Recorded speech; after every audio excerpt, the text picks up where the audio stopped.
Hello, I'm Dr. Carl, and today on Europe Day, I wanted to discuss how the political right must learn to re-embrace the Euro-Atlantic community.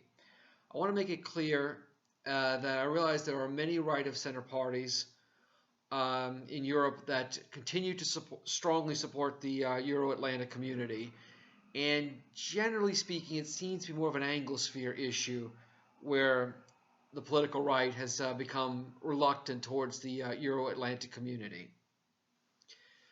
At any rate, my whole life I've been a staunch supporter of the Euro-Atlantic community, and I am proud to be a citizen of 3 different Western countries, 2 of which are in Europe.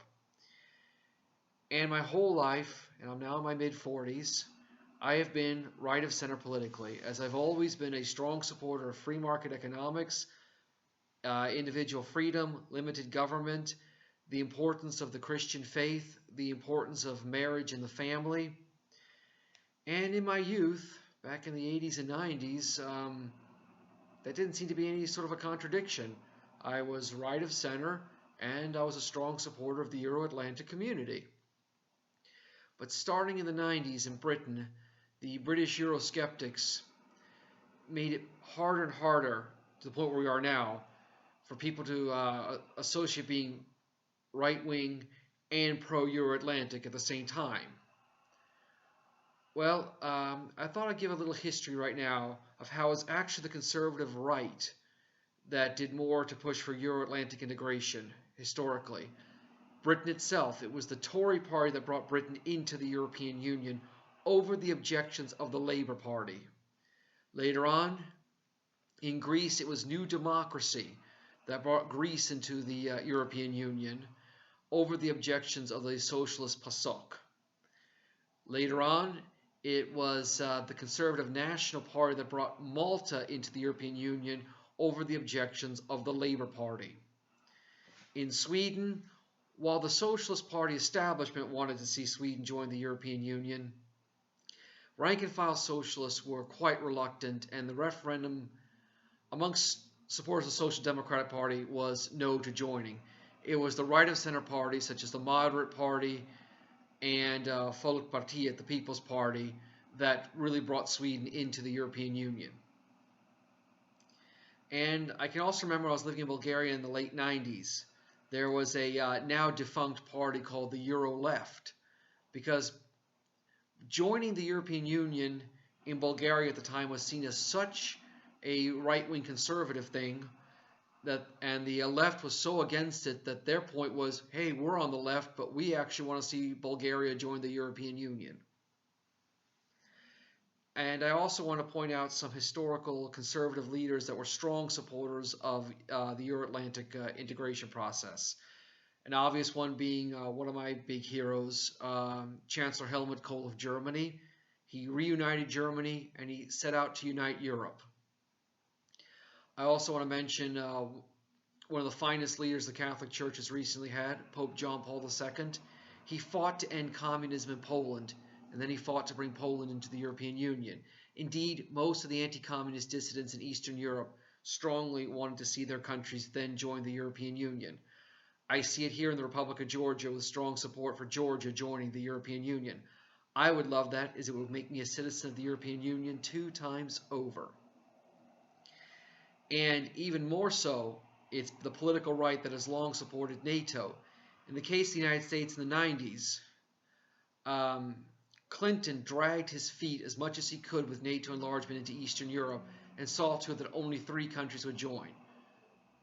George W. Bush, a Republican, fought to expand NATO into a number of other Eastern European countries where we see it today.